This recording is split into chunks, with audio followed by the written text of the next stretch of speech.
Hey guys, welcome back to another episode of The Ball and Crane. I am joined today by newly promoted Erik DeRoo. He is the assistant coach and behind recruiting operations for Lady Raider basketball at Texas Tech. Was hired on 3 seasons ago as the director of player development. Super excited to have him on to talk about mental health, basketball team, and his philosophy that he's bringing to this team. Erik, welcome and thank you so much. Thank you so much for having me. I think talking about mental health and Lady Raider basketball are two things that go hand in hand, and where we're kind of forefronting women's basketball in a lot of different ways. So thank you again for having me and letting us talk about our program. Yeah, I'm really excited to chat with you. I was telling you a little bit before we started that a lot of people were pointing the finger at you like, hey, you've got to talk to this guy. He's really a big part of the backbone behind this program and incorporating mental health into what we do and player development. So, Erik, I'm going to let you take the reins and really just talk about how you got to Tech and really your story and background with basketball, sports psychology. I'll let you take it away. Perfect. Thank you. I'll give a little bit of the origin story, but I'll try to make it more about Texas Tech. So I'm from East Texas, from Tyler, Texas.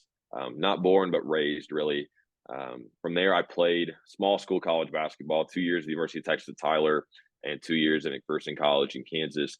My entire life, I knew I wanted to coach college basketball. That was a dream. Like I'm very fortunate in that. I realize now that I have a 4-year-old daughter, that not everybody knows what they want to do with their life, especially now coaching college athletics. A lot of our players have no idea, and that's okay. That's part of being in college. You get to learn and experience new things, which could take you on your path. But for me, like for a long time, this was the dream. And I really have an ideas why. Like I loved basketball because the school that I attended was phenomenal at basketball in Tyler. And then my dad, who had no sports background, always chose to coach me in my youth sports. Like he was the dad that was like, yep, I'll volunteer to do it. And so I think elements of my high school being great at basketball growing up, like core memories for winning state championships, not Yeah, me, but like my high school. And then my dad coaching me, like was like, yep, those two things combined. perfect blend. I loved college athletics. So it all kind of fell into play. The funny element, my Texas Tech niche there is, again, I was a low level college basketball player. So like when you're a low level college basketball player, recruiting starts late, and I had to apply to other schools like to attend to like if I was not to play college athletics. And the only school that I applied to was Texas Tech. No So kidding. like I did get in. My grades were good enough. But anyway, obviously I went on to play college basketball, and that was the track that I went. But I thought if I wasn't called play college sports, I was going to end up in tech. Yeah. But with that said, I played college basketball, knowing I wanted to be a coach one day. I realized after probably my sophomore, junior year that it was going to be on the women's side. There's a long story to that, but we won't really track that one too much. But I decided mid junior year that I was like, yep, women's college basketball is going to be the path that I take.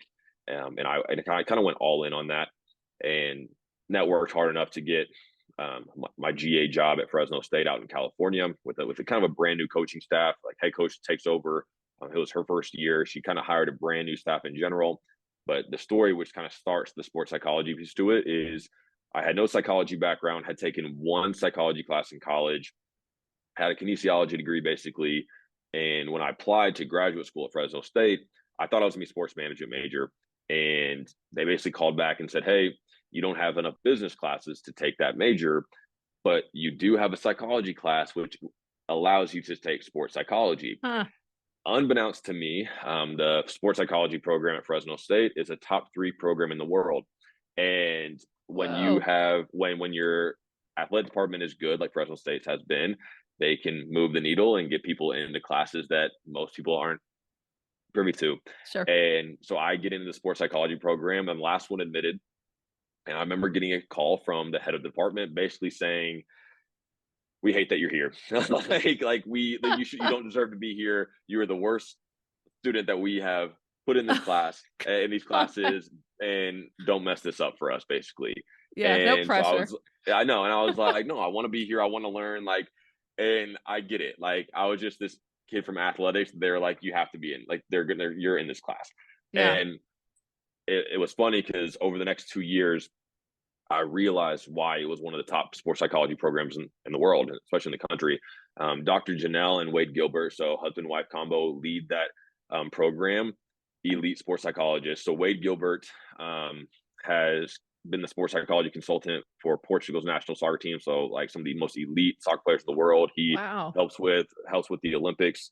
Has had different things with the NFL that he's a part of. So incredible mentor in that, right? And then Janelle Gilbert is heavy into research, and so she leads up a lot of things about mental skills. And so one of the things that she was doing while I was a student there was building a massive research project on mental skills for youth athletes. And so Oh, she built this model, which is called the uniform model, and it talks about goal setting and positive self-talk, things of that nature. So I actually got to be a part of her research in that element. But we had incredible professors who were some of the best in the world in sports psychology.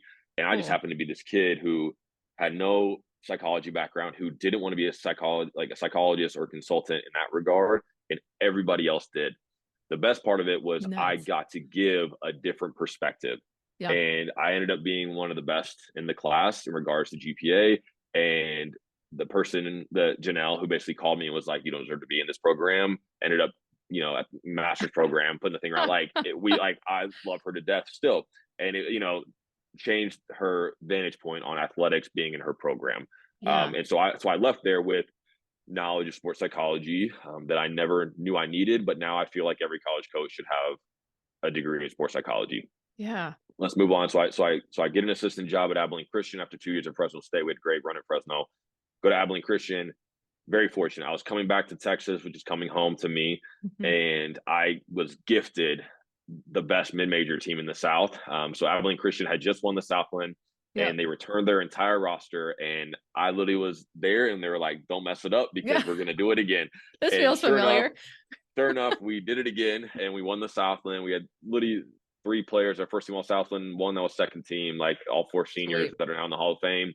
And so it rode me to the sunset, my first championship, first year as an assistant at Division One level, and it was fantastic. I can't say this without throwing it in. We beat Oklahoma State in the NIT, Yeah. which is fantastic. Awesome. Even So better. so I just the best, right? And we go on through 5 years at Abilene Christian. Yeah. And this probably gets where the real mental health piece plays a huge part of my life beyond sports psychology, but truly mental health was. Um, I loved every aspect of Abilene Christian. Like it's a school that I love dearly, a program that I love dearly. Everyone in this program at Tech understands I loved Abilene Christian. I loved my head coach, Julie Goodenough, and everybody that I worked with. We had a ton of success. I got to live my dream every day. Like not Yeah. many people when they're a kid get to go on and become a Division One coach and literally go to the NCAA tournament and fulfill everything that you dream of as a Yeah. kid. And I What got more to could you do it ask there. for? Correct. During my time there, I got married. I met my wife at Fresno State, and she came with me, and we got married in Abilene. We had our baby daughter. We have one daughter who's 4 now, and we bought a home. And so, literally, like you checked off every element of life. That was like, "Yep, Yeah. we All the got life it. to dos. There it Yes, is. we got it right." And that was it. Like I had the dream. I had my Yeah. dream life in place, and we were 28 years old. Like literally, what more could you ask for, right? Yeah. And I remember coming home one day from a trip recruiting, and my wife like put her down for bed, and she was like, "Hey, can we talk?" And I was like, "Yeah."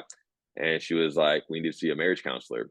And I was like, "What are you talking about? This Didn't makes no see sense that. to me." And I literally was like, "Nope." And like I literally just said everything I just told you was like, we have the dream life, the Yeah. perfect life. What Everything's more could you great. ask for? Um, and what I didn't realize, because I was eye on the prize myself, right, was at Abilene Christian, the biggest cons there were small school.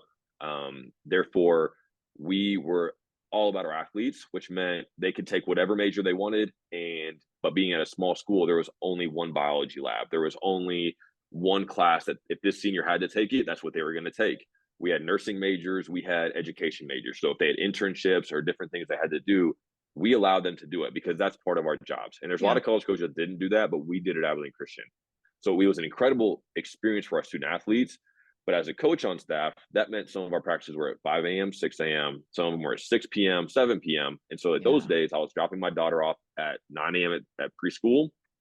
And then I was at campus until 9 o'clock at night. And Whoa. so Okay. that's a work day, basically, because I couldn't leave. Like it just didn't make sense, right? Yeah. You're there. You're And there for the whole you're day. there. In addition, when you're in the Southland Conference, you don't charter plane. you're on a charter bus. And Mm-hmm. so if you have a game on Wednesday and you're playing in New Orleans, that's a 12-hour bus trip. Oh And my so God. that's a heck of a trip, right? And it's a 12-hour bus trip back home. Sounds great. When you're recruiting at mid-major level, you're on the road in a car a lot. Mm-hmm. And so all those things happen, like the perfect storm to my wife being alone with a newborn. Yeah. And something that, like, obviously she was alone a lot before the newborn, but like you get to go hang out with friends, you get to go do these things. But Yeah. now, like, she felt like she was a single mom because I was gone so much. The year, non-COVID year that I was out recruiting, I was gone like 72 days Oh, just wow. recruiting. Like, I was gone travel wise, in the Southland was hard. And the Mhm. huge difference there between Tech and the Southland is when you're in a mid major, you have to travel to go play all these Power Fives, and like you have to Mhm. travel to play games. Like, if you look at our home schedule, our non-conference was just released. We got 2 road trips in the Yeah. non-conference. The We rest got of like them are 9 right here in home the games, I USA. think. And so, like, literally, like, it's the difference, right? Like, so, like, Yeah. in the non-conference, like, here I don't travel. At Abilene Christian, we traveled almost every game, That's all you and in the do. non-conference, right?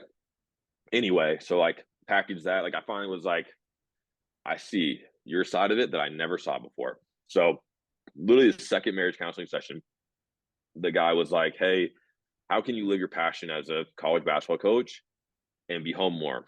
And I Yeah. literally said, "Power Five support staff," because I don't have to go on the road recruiting, and we have travel arrangements that are significantly better. So I literally would be home 70 to 80 more days a year. Yeah. It's And huge. my wife was like, he ain't never gonna do that. He loves recruiting too much and he loves coaching too much. And at the Yeah. time, like, a support staff role at Power Five said, you're not recruiting and you're not in the court coaching. And so basically, the 2 elements that my dream was Mhm. were about to be taken away from me. And I really sat there and was like, if that's what it takes, like to keep my family afloat, like, Yeah. we're gonna have to do that. And 7 days later, this job at Texas Tech opened up, No and way. I very fortunately, like, I knew Krista Yeah. well enough. Like, I don't think like we like buddy buddy, but like we respectful professional relationship on the road Yeah. Knew recruiting. of You one you end up knowing another. people, whatever. I've known JC since, so he was at Utah State when I was at Fresno, so I know him the longest. Yeah. I knew Jay Boyd. I knew Jordan a little bit. I'd known HC quite a bit from on the road recruiting. So, like, the majority of our staff I had known to some Had those professional element. connections. Mhm. And so I reached out and was basically like, "How much y'all paying?" Like, because it was late. It was super. It was mid-September, which is Yeah. super late in the coaching world to leave a program. And about a week later, JC called me and was like, "Hey, if you want it, you can apply. You're probably going to get it." I was like, "All right." So I Good told my feeling. head coach at HCU, and basically within 24 hours after me applying, it was basically a done deal, Mhm. and I was moving on. And my head coach Wow. at ACU was shocked. Was shocked. My wife was kind of shocked. Hmm. I was shocked Yeah. because I loved Abilene Christian so much. Yeah. And so, anyway, that's the origin story of how I got to Texas Tech. I get to Tech, and the role basically of director of player development was basically a 50-50 role. 50% was graphics, creative content, things of that nature, social media. Mhm. If you follow me enough, I love social media. I think it's a driver of a lot of things. But during my time at Abilene Christian, I built my TikTok to, I Mhm. was the most followed college basketball coach in the country, men's or women's basketball. Right. I for 2 years I didn't say that because I didn't consider myself a college basketball coach the last 2 years. So, like, I fell off that train. But Yeah. about 50% of my job was to help enhance the brand of Lady Raider basketball. Sure. And the other 50% was, they really didn't know, but it was, how do we help basketball? How do we help with scouts? And how do we help with our players? All within the rules of what the NCAA allows us to do, basically. And Yeah. so, like, the graphic package, like, I know I have a Photoshop background, so like I do a lot of our graphic packages, especially in-house stuff. Mhm. Social media, like, we had a nice little run the last 2 years. Social media, Zuri's going to do a phenomenal job continuing that on. But we, over the last 2 years, the back-to-back 12-month sessions, we gained more new followers on our social media accounts than anybody in the Big 12 over Mhm. the last 2 years. And so, like, our growth there from a brand has really increased. And I think we're really happy, like, where that Impressive. was left off from that piece to it. But the piece that we're talking about, sports psychology, mental health, was, I don't think Coach Gerlich really knew that I had a background in sports psychology. She knew that I was social media, and then I knew Mhm. how to recruit a little bit, and I knew how to coach a little bit. And so, like, that seems like a good fit for this Yeah. position. Let's see what happens. my first week on the job, we were going through with our team sports psychologist, who at the time was Dr. Tyler Bradstreet, and we were going over our TAP riser test. So the personality test that we have our players take. That's right. Heard about And this. and so like we're in this meeting and everyone's in the room, and it ended up to some way, shape, or form being like, I wouldn't say a one-on-one conversation between myself and Tyler, but like I was definitely giving plenty of feedback here. Yeah. I didn't know any of our student athletes. I was just feedbacking off what he was saying because everyone else in the room was receiving the information, but it wasn't really a two-way street. Yeah. And I remember like we had like packets of like all our kids' information, and like Coach Gerlich, like we all walked out and she looked at me and handed me the packet. And she was like, "Can you figure this out?" There And you I was go. like, "Yeah." And that was when I verbalized, I have a master's in sports psychology. This is norm to me. Like I Yeah. understand, like because like in the sports psychology world, especially the doctor aspect of it, he Mhm. was using some pretty advanced language for the traditional non-sports psychology person. And Sure. so I think that's where some of the verbiage was getting lost. So that was the start of my sports psychology endeavor here. Mhm. What Coach Gurley kind of hit on in the last podcast release was I definitely sit back a year and look. And so I've done that at Yeah. all three of my spots. So Abilene at Fresno, Abilene Christian, and at Tech. Is my first year is my goal is to be the best that I can be at the job responsibilities that I'm given. If you give me something, I want to be the best at it. Yeah. Then at the end of year one, whether it's season or the end of the physical year, I look back and say, okay, was I good enough in these elements? I literally look at my job description. Was I good at these, proficient? If somebody asked me a question, could I provide all the information? Yes or Mhm. no? Okay. The next piece is I look at our entire program as a whole from my position and say, what holes can I fill? And not holes like things aren't getting done. It's more or less, if I put my time and energy into it, could this area be significantly better? How can I At Fres strengthen it? Sure. Yep. And so at Fresno State, it was a little bit of camps because we didn't have camps at all. At Abilene Christian, at first it was social media and brand building, and then it turned into a little bit of camps, and then it turned into junior college recruiting. And so that was like my kind of cycle there at Abilene Christian, where the things are like, how can I put my stamp on and make them better? Mhm. At Tech, at the end of year one, social media was going well. Basketball, it was we were going to improve, and we saw that coming. So I really couldn't help significantly there. But I saw the light that Coach Gerlich had for mental health, sports psychology, the culture of Lady Yeah. Raider basketball, like alumni, like getting people involved and everything. But we did not have a unified plan. And it was, can you do this? Can you do like, and everybody was touching something, and like Yeah. it just wasn't organized because everybody was involved because she wanted to be a big deal, but she just didn't know where to really start Not sure with how the to lack of capitalize on all these different right. pieces that you're seeing. Correct. And so for me, support staff. I was like, all right, how can we take all the things that she wants to do and package it together? And for me, it allowed me to take things off of people's plate. So like every assistant had like one element to it. And Mhm. so I was like, if I take that off, it makes their life easier. And so for me, it was like, all right, cool. Like I'm gonna take all these things and I'm gonna build a plan. Yeah. And I have to organize it and we're gonna phase it out, and it has to all make sense. And so hence the growth guide. So Yeah. the growth guide is 4 phases. It starts in the summer when we get them. Preseason will start next week when they get to campus again. In season and off season. Off season is very limited because we don't have any players here anyway. We really can't work with them too much. Like our phase 4 is more or less a rest period and like Yeah. cycling out of it. So it's not as much physical what we're doing, but the first 3 phases are pretty intensive in regards to this element of our program. Mhm. So the summer, coach hit on the challenge of every player, like their goal is to eat a meal with every one of their teammates in a one-on-one setting. I love it. Right. The next phase, so what we're about to lead into, is every full-time staff member will have an individual meal with every one of our players. And again, like that's either in our office area or at the cash. Mhm. Like that's just how it's most professional. Yeah. And it can be done. And so that's kind of the goal and aspect there. But those two challenges, so every phase has a challenge. The phase 3 challenge, so that would basically be in In season, season. is this year will be they have to like once a month write a handwritten letter to somebody in their circle. So not our coaching staff, but like a previous coach, a previous teacher, one of their parents, something like basically giving them some type of appreciation for the opportunities that have led them to being at Texas Tech. That's So awesome. it's an appreciation piece. And we haven't really decided what phase 4's challenge will be. Again, that phase 4 is the most limited of the phases. Yeah. But those are the challenges within each phase. Yeah. Every phase has a different speaker series based off of need. So like our summer this year was a little bit different. So I'm going to go to last summer. So last summer we brought in all of our female administrators to come in and talk. So again, like, so instead of like our players looking at them as higher ups who like are disconnected from the players, like we brought Yeah. them in, we're like, tell your story of like your athletic experience, how you're connected to our team and everything. So they got to see them on a different level. Neat.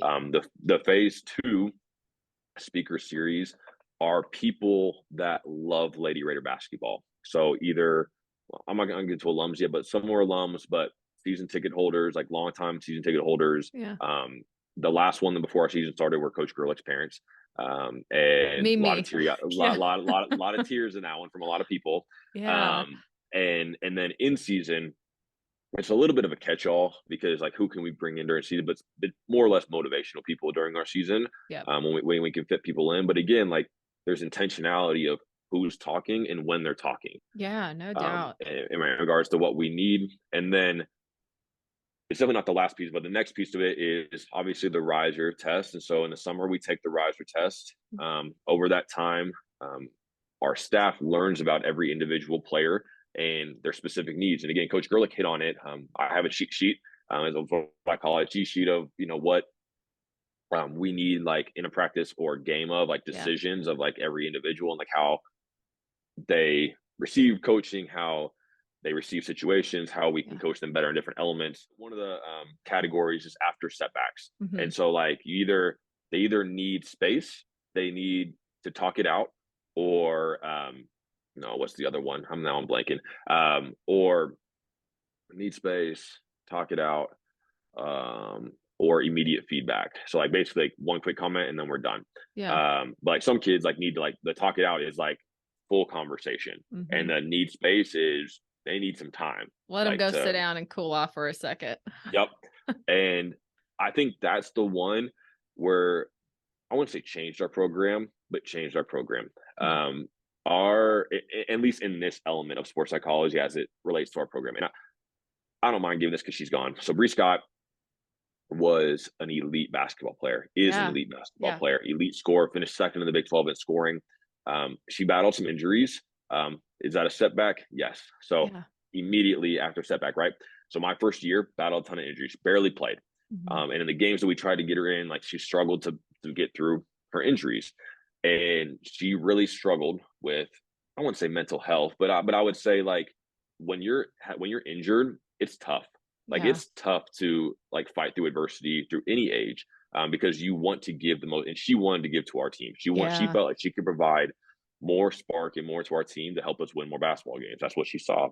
Yeah. And over that next year, we received this information from the riser, and we actually were intentional in how we used it. And we realized that after setbacks, she needs time. And early on, like every coach immediately wants to coach you, right? So like, that's like Hmm. every coach's first like narrative is like, I need to coach them better. So like I need Yeah. to give them feedback every time they make a Natural mistake or response. whatever. And when we realized that Bree Scott needed time, like she needed space, Mhm. she did not need someone having one-on-one interaction immediately after she gets subbed out. That's when her game went to a little bit of frustration from an injury and response to she was the best scorer in the league. Like in some elements, she was the best scorer in the league, Yeah. and a lot of it to me was we learned as coaches, we primarily the four, but like I think I helped facilitate a little bit Of course. with them was she needed space, and so I think it was I watched our coaches adapt real time to every one of our players, and it was the greatest gift to me Yeah. seeing this thing work. Of oh wow, like it might hurt as a coach because it's not what the norm, what we believe or how we've coached our entire lives, Sure. but it's actually the best for that kid. And when Yeah. we saw that translate, it's when we went from okay to being pretty good, like in like and you know like and on the trajectory that we're at. Yeah. So it turned into something that was very intentional for our student athletes, and how we can coach. And it's my fundamental belief in coaching is the old school is in your face, cussing at them, yelling at them, and that's Oh how you get yeah. the most. Yeah. I've turned into we have to adapt as coaches to our players to get best results. Yeah. And that's by either being soft and positive, hard and like learning how their coaching style is and being the best for them. Yeah. Um, Continuing with the growth guide. I know I'm being long winded. That's who I am. No, I love Um, it. I'm fascinated, and it and works. It clearly is working. I think so. So the next aspect is mental skills, and so that's where sports psychology really plays. So goal setting, positive self talk, Mhm. things like that are what are considered mental skills. And so we start. So we'll start here pretty soon. Bring our team sports psychologist, and again going through our TAP riser tests like on a personality basis. And Yeah. I'll hit on that briefly. Is every person has a different personality, and the TAP test gives us a more sports look at it than an Mhm. outside of sports look. And so everyone has an element from a performance standpoint of what their personality looks like. And basically, what we use from a team element of it is how do our players react to each other, Mhm. and having our players understand that everyone sees everything from a different vantage point. Yeah. And as long as we can understand as a collective that my teammate next to me and this one here are going to see every scenario differently, but it's going to be okay as long as we have the same goal in mind, Yeah. then we're good. It's like that's the main premise we use for our players in regards to the riser test. Again, as a staff, it's how can we coach them better. As a Mhm. team, how is it can we be cohesive Sure. and understanding that we're all different, but we're all here for the same cause. And so that's kind of the balance there with the TAP test. The next piece of it is the mental skills element, goal setting, things of that nature. And so we'll start that here pretty soon. But Mhm. those conversations turn from mental skills to mental health skills. And so we start discussing nutrition, sleep habits, um, and we start getting into anxiety, performance anxiety, depression, things of that nature. So, like, our goal is over time as we get more comfortable with these not as hard conversations. Like talking about sleep isn't that hard, right? Talking about Yeah. nutrition, you don't want to hear it all the time. It's not that difficult a conversation, Yeah. right? Can be But pretty casual. as you build a team, like we have a bunch of new players, right? Four freshmen or three freshmen, four transfers, and Yeah. it's like earning that trust takes time. And Mhm. so, like, trust with staff, trust with your teammates, that what you're saying and being transparent about, like, that's hard to give out information. So, like, our Yeah. goal is to over time, so between the summer and early preseason, we're building trust. I keep moving. This is the space that we actually use it in, Yeah, and yeah. so we build trust over time that allows the conversations about anxiety, performance anxiety, depression to be okay in this setting, Yeah, more and comfortable. Maybe they can very, approach you a little very, bit easier. very, very, very comfortable. And we use a sports psychologist. I oversee some of it, so I speak sometimes. Sometimes another coach will speak, but like we try to let the professionals be Yeah. professionals in that element, because that's an area that we don't want to miss on, Mhm. like from that vantage point. But again, like I think an area I was just on a phone call talking to another coach about this exact scenario, like literally right before we were on this podcast. Yeah. And the way that I have seen it is a lot of youth bottle up their mental health situations, their sport, like their needs in regards to their health from that aspect of it. Like they eat it. Like I say eat, like it's to them, and like Yeah. Yeah. they don't put it out there. They don't want they want help, but they don't want to put their information out there. And what I've seen in our program over the last calendar year is our players, not to the masses, because it's not like we have all these issues, or because we don't. Yeah. But the incidents that we have, they come to us.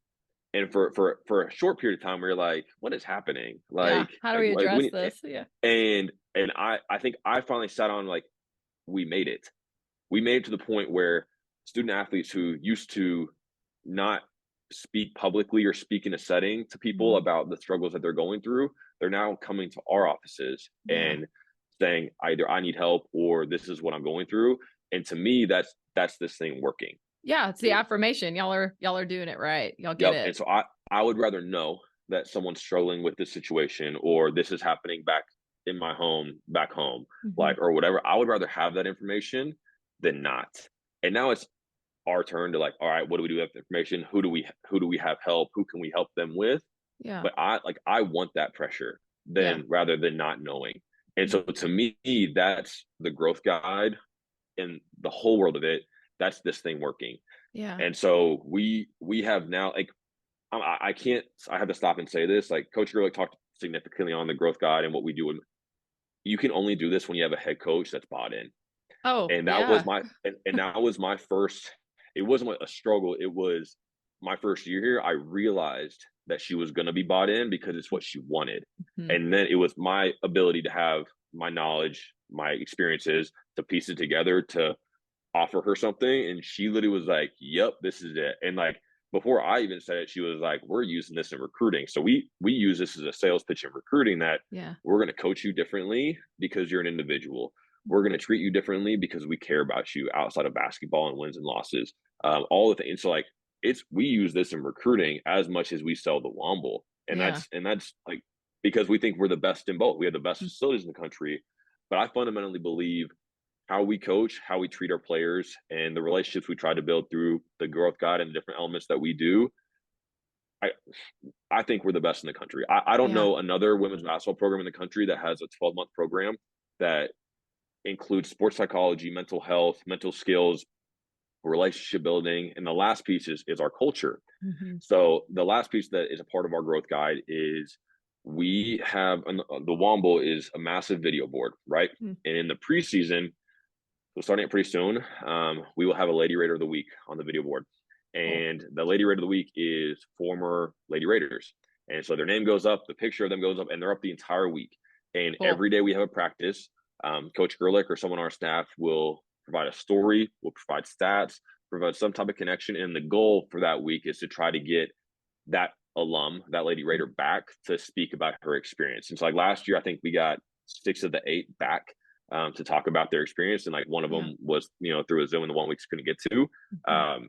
But we realized with the transfer portal and the new age is a lot of our players didn't know the history of Lady Raider basketball. Shoot, I'm from Texas and I didn't know the history of Lady Raider basketball. Yeah.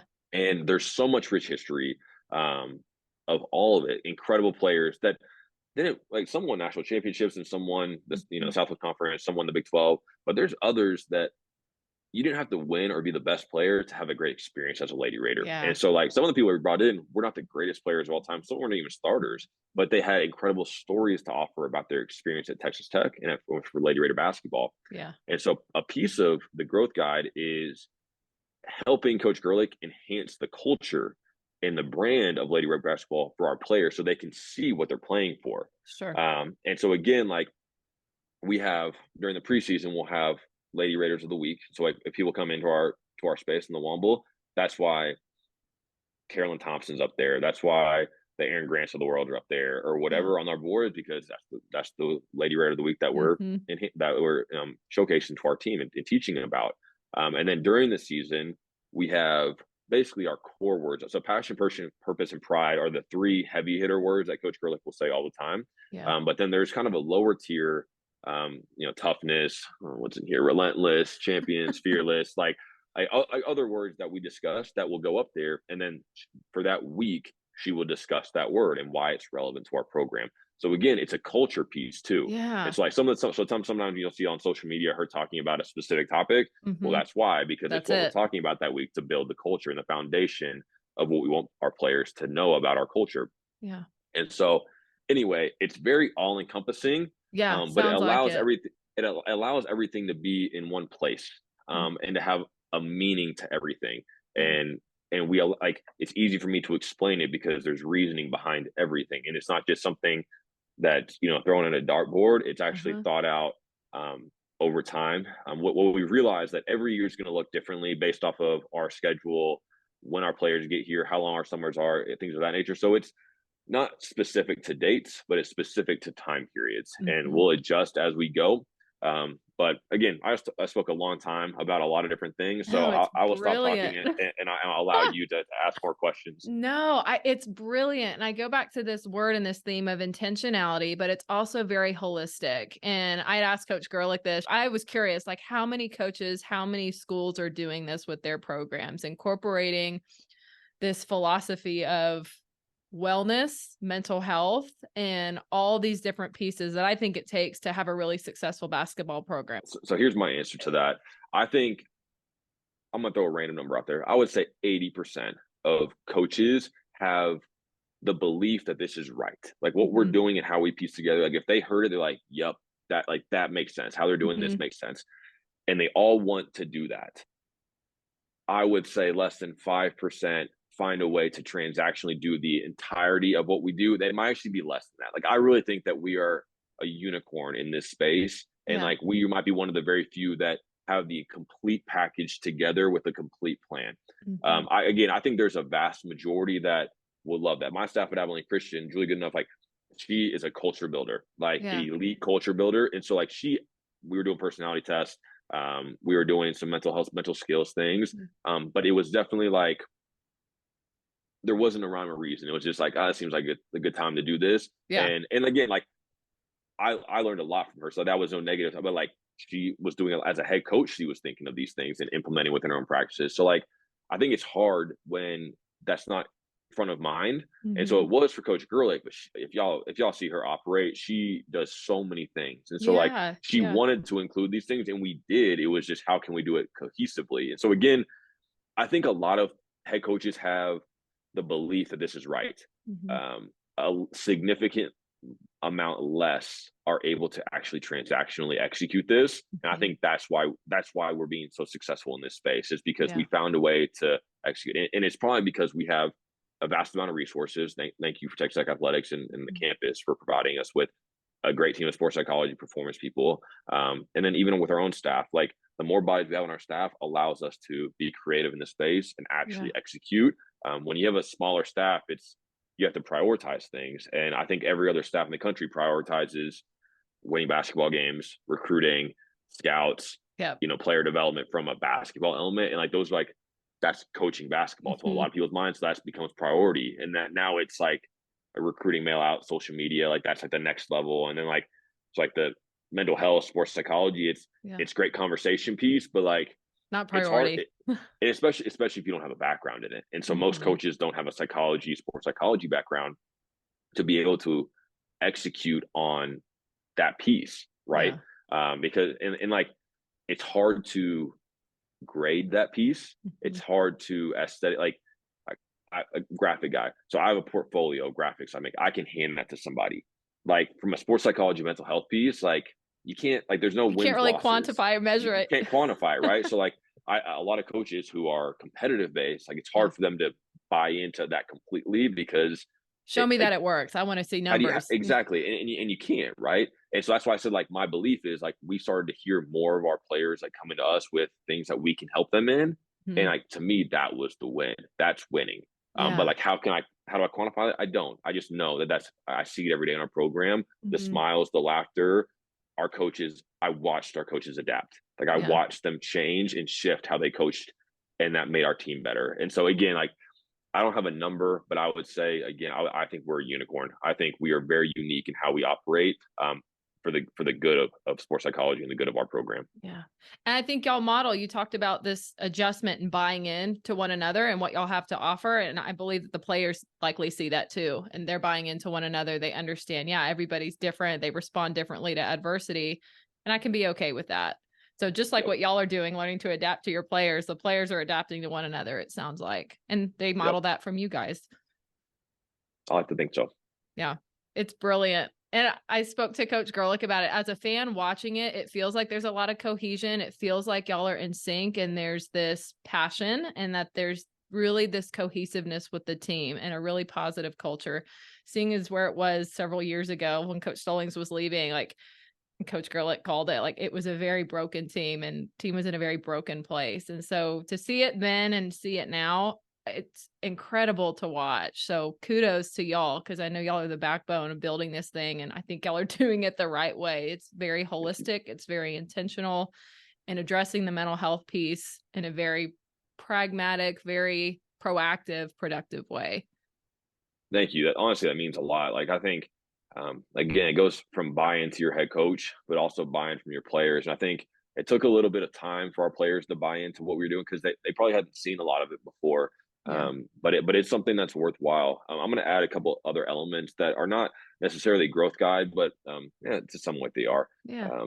We as a staff, and especially Coach Gerlich, love confidence building. Like, Mhm. and on the court, off the court, like she wants them to be the best. Like that's just her standard, right?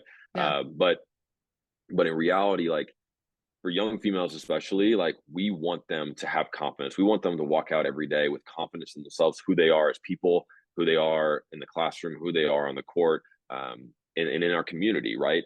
And Yeah. so I think it's elements that we try to implement here within our program that can build confidence in who they are. And so a lot of like us, like we try to give as many compliments as possible. We try to have as many touch points as possible. And so within the growth guide, the element that I really haven't talked on at all was I've said everything for our players.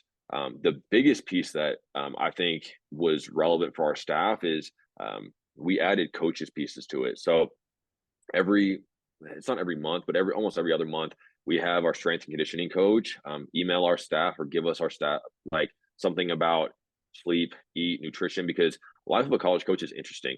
Yeah. We don't work 9 to 5s. We actually work 7 to 12 sometime, or like Mhm. it's all over the map, and Yeah. we travel all the time. So like we're not sleeping well. We stay up late nights watching games all the time. We're on the phone all the time talking to a ton of different people. It's just a very inconsistent life. And so like nutrition's key, health is key, sleep is key, hydration, all the above. So like Mhm. working out and making sure like we're in physical shape to be able to give our best. So like our strength coach helps us with reminders basically Yeah. of like, are you drinking enough water? Are Mhm. you sleeping enough? Are you actually eating, or are you stressed not eating? Because Yeah. that's an issue too. And working too much. And the piece of that is if we as coaches are not at our best, and or if we're preaching to our players to sleep, eat right, all the things, we have to at least be aware that we either are not Yeah. or have empathy when our players don't, Yeah. right? And so I think that was a big piece to it too. Every 2 weeks during the season, well, starting preseason and on, our coaching staff gets coaches education articles. So like I'll find something online, I'll Mhm. print it out, and I'll put it on everybody's desk. And we don't talk about it, but it's up to them to read or not. Yeah. But again, like we all get kind of stuck in a path of like our job and our home life, and sometimes we miss out on growth areas. Yeah. And so like every time I find a good article, I let it store it away. And then every 2 weeks, it's usually 1, 2, or 3 articles I'll put on everybody's desk. And that's coach's education, right? Yeah. For the week or for that month or whatever it may be. Um, Again, we do the tap roster test for our staff so we can cohesively understand how we interact with each other and how that's a positive or negative and how we can build our own relationships. Because again, the culture with our players and in the locker room and things of that nature is huge, Yeah. but it's equally as huge with our staff being on the same page. It's like it's Absolutely. something that we're and continuing to emphasize and continuing to build on, because again, we have a large staff. We have six Mhm. GAs. We have a ton of full time staff members. It's like that team in itself is something that has to be worked on a daily basis and in a weekly Mhm. basis, just like our team. And so our growth guide is not only for our players, but very much so for our staff. Within the articles that I give, it's not always just about basketball or recruiting. So sometimes it's football, like whatever Mhm. it may be, because like leadership is leadership. Mhm. But I also give out self care tips, and Awesome. so like I have tools and templates of different ideas on self care and how to reduce stress. Because again, coaching life, I think like, our jobs is based off of 17 to 23-year-olds putting the Yeah. ball in the hole. Like that's just our reality, and like sometimes it just doesn't go in. Like it just Yeah. is Yeah. reality. It's unfortunate Facts. sometimes, and so like weird hours, traveling a lot, stresses of basketball games, Mm. scouts, things of that nature. Like there's a lot of people that have health issues within the coaching world, and I think it's our due diligence to one, take care of ourselves, because if we Mhm. take care of ourselves, we are able to give our best to our players. When we're not at our best, they can see signs of our negative self, which isn't Yeah. good. And then in that piece of it with self care, it's important for Yeah. us to be balanced with our families, with our home life, with our work life, to be able to give our best. Again, that takes buy-in from your head coach, and it goes all the way down. I do not know a better head coach in the country than Coach Gerlich, who emphasizes self care and emphasizes our staff having a great work life balance. Again, I have a 4-year old. The last Yeah. 2 years, I've watched my daughter go from 2 to 4 in this program. Mhm. She's been up here a lot. My daughter comes up here a lot. Yeah. And I have never been told she can't come up here. And usually the first thing that happens if she comes in during your practice, Coach Gerlich literally walks around and like holds her for a period of time while she's coaching. And like a lot of coaches don't appreciate that family aspect when it comes Yeah. to the work. And like Coach Gerlich is incredible in that element. The last couple of weeks, she's given us a significant amount of time off Mhm. to kind of recharge and regroup. That's a huge thing. Like there's a lot Yeah. of coaches that like it's go, go, go. Time Where to like Coach grind. Gerlich, Yep. like she gets it. Like she gets it. And so like the growth guide has player emphasis first, but Mhm. don't get me wrong, there's a huge coaching element because it takes us to be great for our players to be great. Yeah. And so it's very all encompassing in that regard. It's brilliant. What's the impact it's had on your family, this growth guide and just this philosophy, like being at Tech now? It's allowed me to be promoted to an assistant here. I needed the last 2 years in a support staff role to not travel to go recruiting. Mhm. My family being able to fly with us. They went to Las Vegas last year. They went to the Big 12 tournament with us this past season. Um, that has allowed my wife to not feel lonely as much Yeah. anymore, and feel like this is the place that she wants to be. Lubbock has been incredible. Like the community of Lubbock has been great to her and my family, and so Good. that's a big deal for us. But I think this program in general, not just the growth guy, but the Lady Raider basketball program in the community has a lot to it means a lot to me. Yeah. And to be promoted to the spot that I was in, I appreciate Coach Gerlich for that opportunity. Mhm. It's something that I think I internally wanted, but externally tried not to make a big deal, Yeah. because like I knew that if I was in my same position as director of player development for a third year, I was going to be great because my family was good, Yeah. and that was the reason I made this move. And so the last 2 years has allowed my family to become settled and stable, and that's kind of what this program has given to us. And so when the opportunity for me to get bumped to an assistant where I'm back on the road recruiting and I have a little Mhm. bit more of a basketball say so, um, I my family, my wife, like it was easy to say yes Yeah. because the stability was still here. Coach Gerlich understands work-life balance, and me being able to give to my family just as much as they need. Mhm. And although I will travel more because of recruiting, we're not on the road as much because of trips. Yeah. She'll get to go on the trips that we're taking if we need to. My daughter Mhm. will too. And so there's a lot of elements that make this the right place for me and my family at this time. Yeah.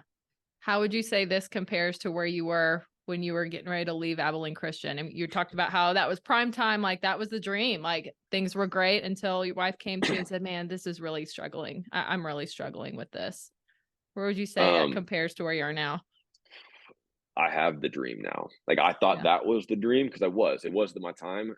This is just just the higher level of the dream, to Yeah. be honest with you. Like I can't even believe that I'm an assistant coach at Texas Tech right now.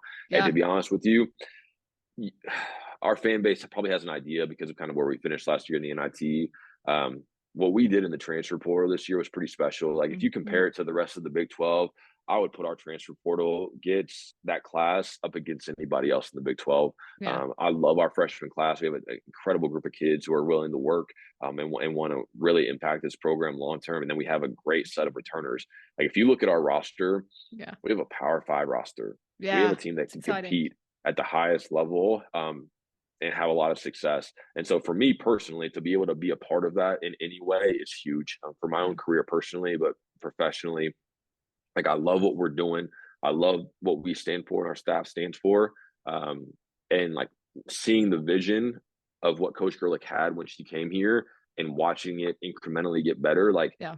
as a fan, like you see the wins and losses, but as a staff person, you see all the wins and losses, if that Yeah. makes more sense. Like I Yep. see them every single day with our players and our staff of how we're moving forward and this program is moving forward. And I truly hope that like the community of Lubbock can get behind it even more than it already has. And like I Yeah. say that because I think we finished second in the Big 12 in attendance, which is pretty Mhm. incredible for where we finished in regards to standings last year. But it Yeah. says they are waiting for us to be successful and they're Yeah. and they're and they're ready for it. We're bought And so in. I think this is the year that they really see like the glass tip over and it starts a lot of success because of the players that we have. But I think our program has settled in to Yeah. like this is we have what we need. to be successful on the court, but everything else like is in place for us to be successful. And that it screams to me that this is a place that my family and I should be for a long time, because we're going to see a lot of success in the Yeah. Coach Gerlich era.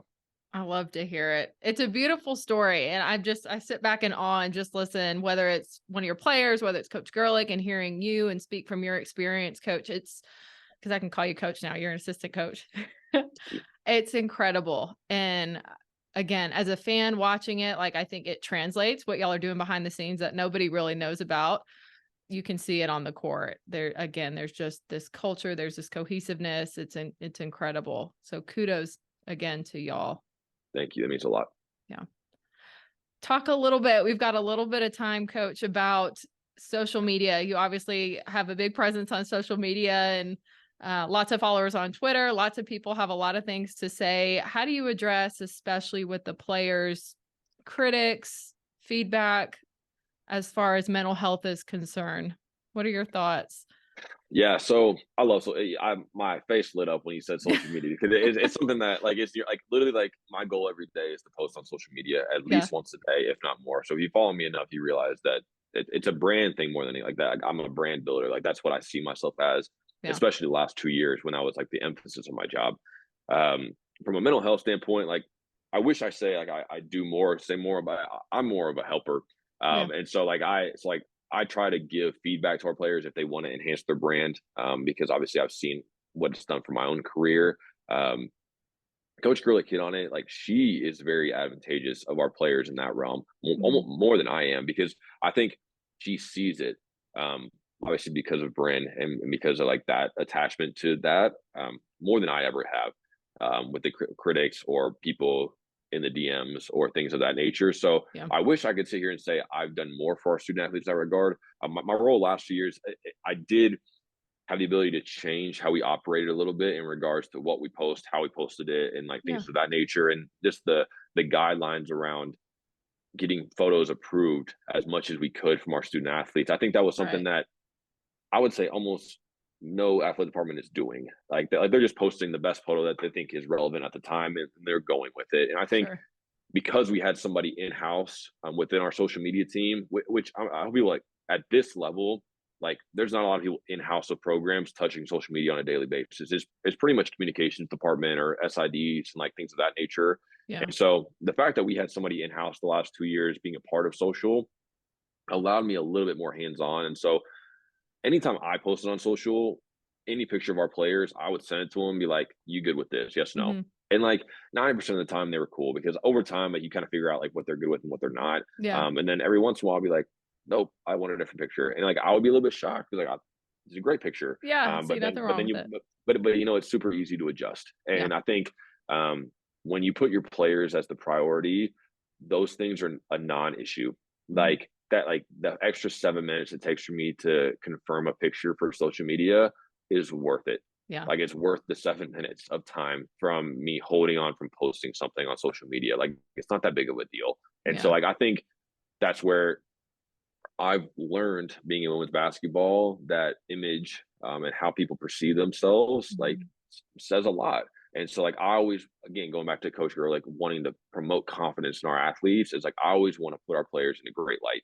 Yeah. And so for the last 2 years, social wise, like that was my goal, is put our players in the best light possible, where they love what's going out from our social pages because they felt represented and seen in a positive light. Yeah. I wonder too, now you incorporate the NIL with all of this, how much, not coaching, but how much conversation surrounds, watching what you say and trying to ignore maybe what critics have to say.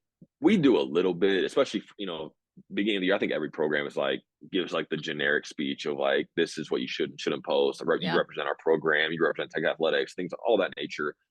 What Amy Hurd and her team does in regards to NIL space, it is incredible. Like the teachings behind financial literacy and social media and the presence that your brand can build.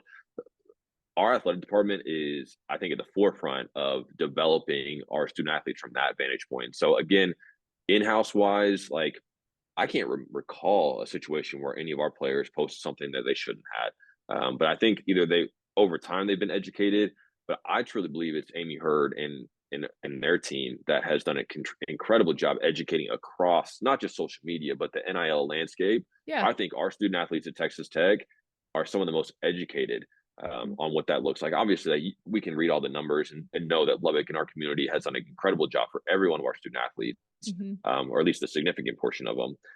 But I think in-house in our athletic department, our athletic director, but like primarily Amy Hurd, because obviously she oversees like that element of our program and all of our programs. She's and her team has done an incredible job with that education piece.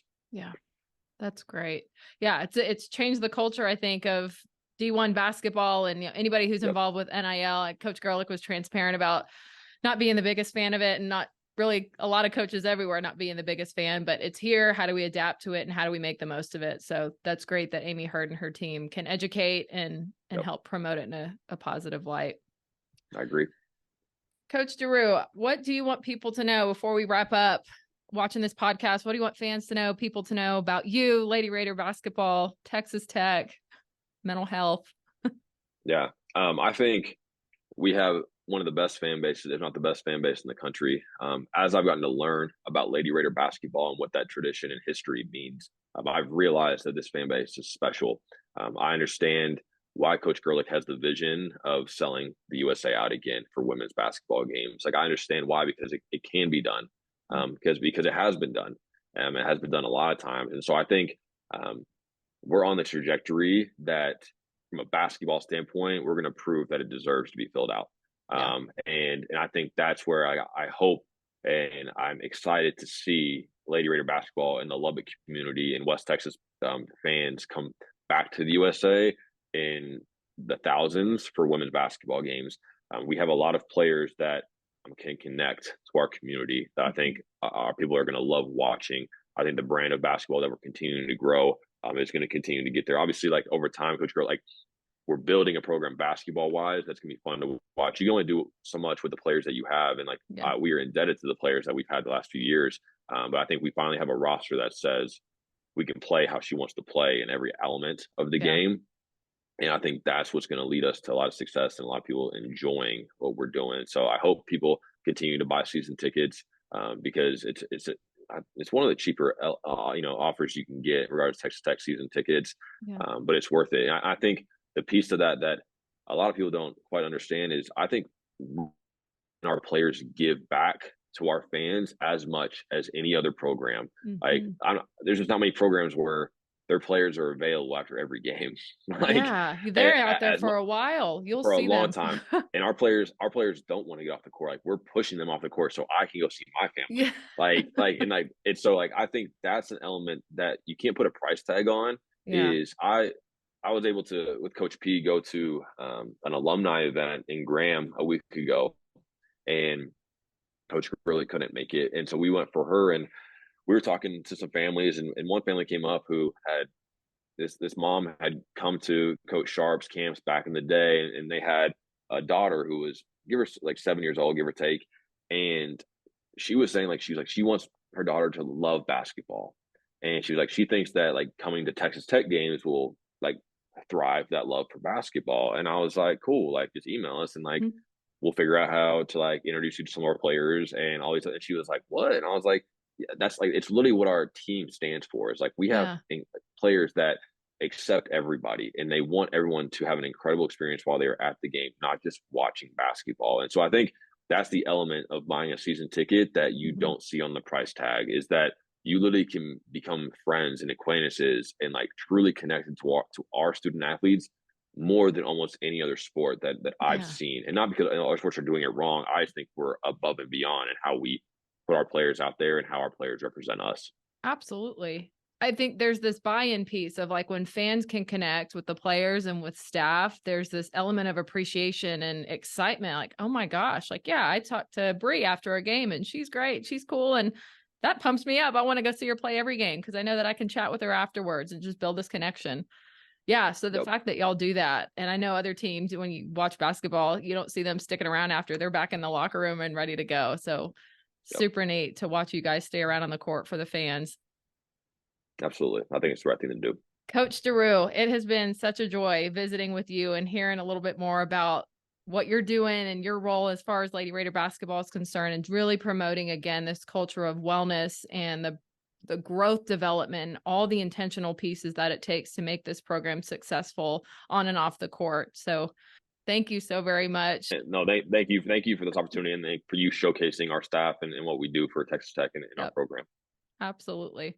Thank you again to Coach DeRoo for coming on the Ball and Crane today and talking about his experience and his story of how he got to Texas Tech, and talking about his background with sports psychology and what he brings to Lady Raider basketball. If you like what you saw from Coach DeRoo, don't forget to like, subscribe, comment, all the things, and we'll see you next time on another episode of the Ball and Crane.